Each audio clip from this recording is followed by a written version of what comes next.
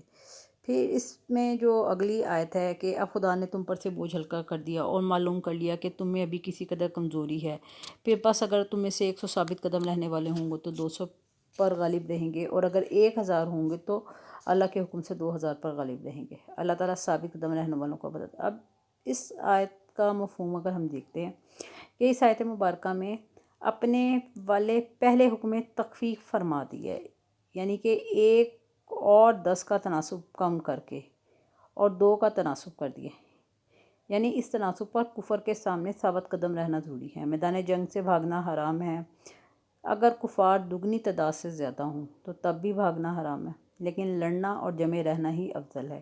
اس کے ساتھ ساتھ صبر بہت ضروری ہے۔ اللہ تعالیٰ کی مدد اور حمایت حاصل کرنے کے لیے اس کی اہمیت اور بھی بڑھ جاتی ہے، اور ایک مسلمانوں کو 2 مخالفوں کے مقابلے میں ضرور ثابت قدم رہنا چاہیے، اور اس آیت میں یہ تاکید کی گئی ہے مسلمانوں کو۔ پھر اگلی ہم دیکھتے ہیں کہ نبی کو شایان نہیں کہ اس کے قبضے میں قیدی رہیں جب تک کہ کافروں کو قتل کر کے زمین میں خون نہ بہا دیں۔ یہ لوگ دنیا کے مال کے طالب ہیں، اور اللہ جو ہے وہ آخرت کی بھلائی چاہتا ہے، اللہ غالب حکمت والا ہے۔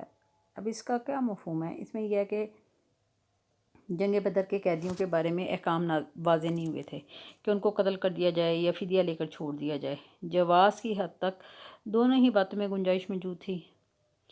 پھر یہ تھا کہ کفر کی قوت شوکت توڑنے کے لیے ان قیدیوں کو قتل کرنا ضروری ہے۔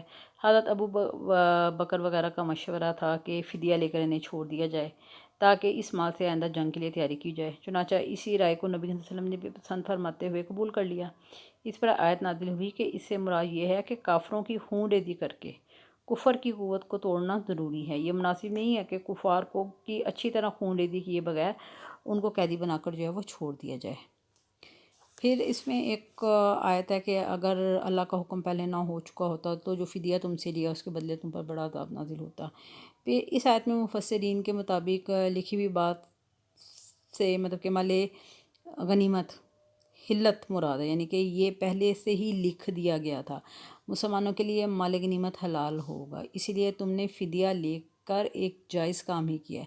اگر ایسا نہ ہوتا تو فدیہ لینے کی وجہ سے تمہیں عذاب عظیم پہنچتا۔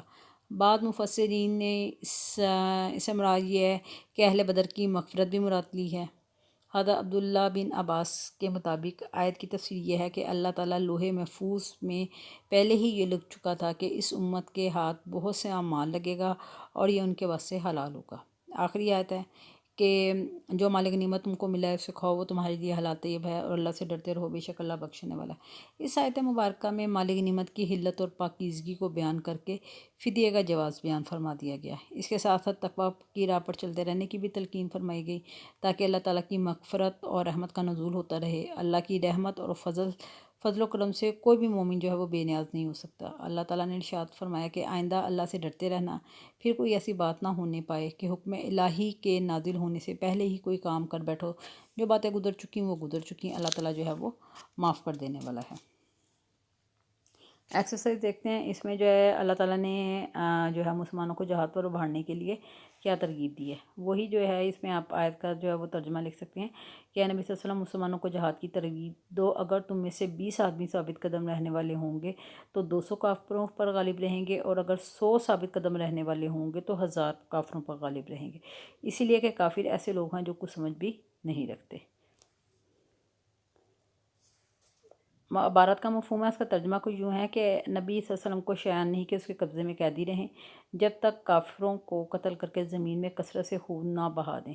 تم لوگ دنیا کے مال کے طالب ہو اور اللہ آخرت کی بھلائی چاہتا ہے۔ اس آیت مبارکہ میں غزوہ بدر کے قیدیوں کے متعلق یہ جو تھی وہ آیت نازل ہوئی تھی۔ نبی کریم صلی اللہ علیہ وسلم نے غزوہ بدر کے قیدیوں کے متعلق مشورہ لیا تو حضرت ابو بکر نے رائے دی کہ فدیہ لے کر چھوڑ دیا جائے، حضرت عمر نے رائے دی کہ قتل کر دیا جائے۔